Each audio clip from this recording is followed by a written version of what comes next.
Pillow talk, another night of hearing myself talk. Alrighty, everyone, well, it's that time. It's my favourite segment. It's called Pillow Talk, and of course, the lovely Dr. Kristen Mark joins us today. How are you, my friend? I'm good. How are you? Welcome to the show. You haven't done a No, that's quite the ready? intro. I like that music. Are you ready? Yeah. Well, we sent out some questions to the public, and these are some of the things that they wanted to know, and we're talking about infidelity. So the first one, is this the same thing as cheating? Does it have to be sexual? And what is infidelity defined as? So I think infidelity is... Wham, bam. Right, yeah. That's infidelity is really personal to your relationship. So every relationship should have a talk, a negotiation about what would constitute infidelity within their relationship. So for some relationships, you know, some people are in consensual non-monogamous relationships, and in those cases, they can engage in sex with other people without it being considered infidelity. But for most people who are in monogamous relationships, usually if you engage in sex with somebody outside of your relationship, that would be sexual activity of any kind, then that would usually be a form of infidelity. But it's important to ask your partner what they think cheating is. Like, is dancing with somebody at the bar and like kissing them by accident, is that cheating? You know, decide within your relationship what constitutes cheating.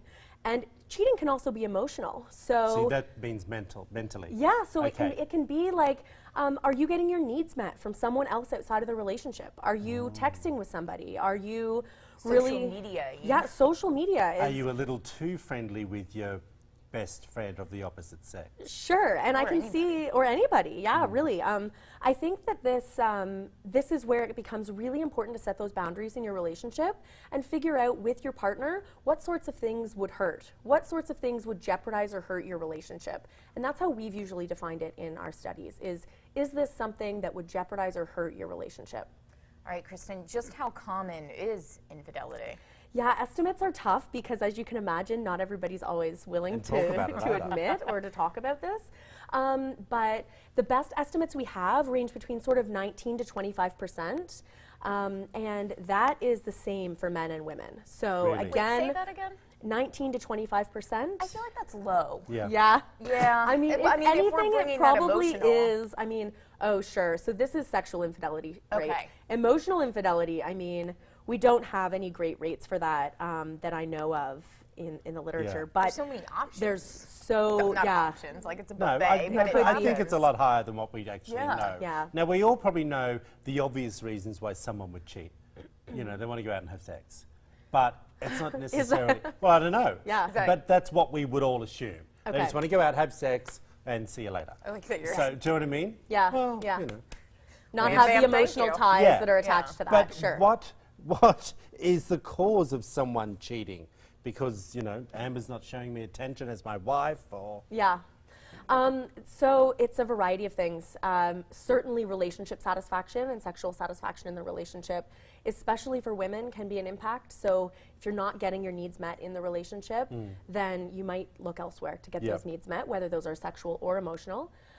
Additionally, things like opportunity, putting yourself in a position where you can easily engage in infidelity, that's something that, you know, you're more likely to do if you're not very satisfied in your Yeah. relationship Ding, or if you're not ding. very committed. I think you've got a really good next question. Yeah. We'll jump on So- to. Yeah. Sorry, darling. If this happens, and we talked about how often it happens, Mm-hmm. is your relationship doomed?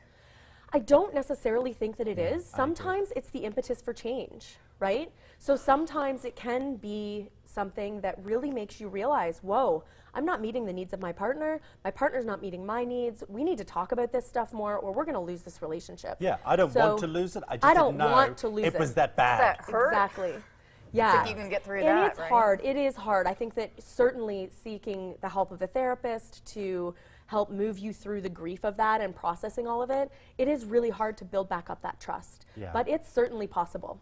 Yeah. Well, good advice. If you want to find out more information about Dr. Kristen Mark, there we are, my friend. All the information up there. Hey, I notice you've got your Dined Out for Life sticker on. I Thank did. you for I supporting. went for breakfast this morning. Where did you go? I went to Lexington Diner for breakfast this morning. Yes. And then can you see that? Just go to this camera evening- one so we can yeah, see and it. You then can this see that on evening the... I am, Yep.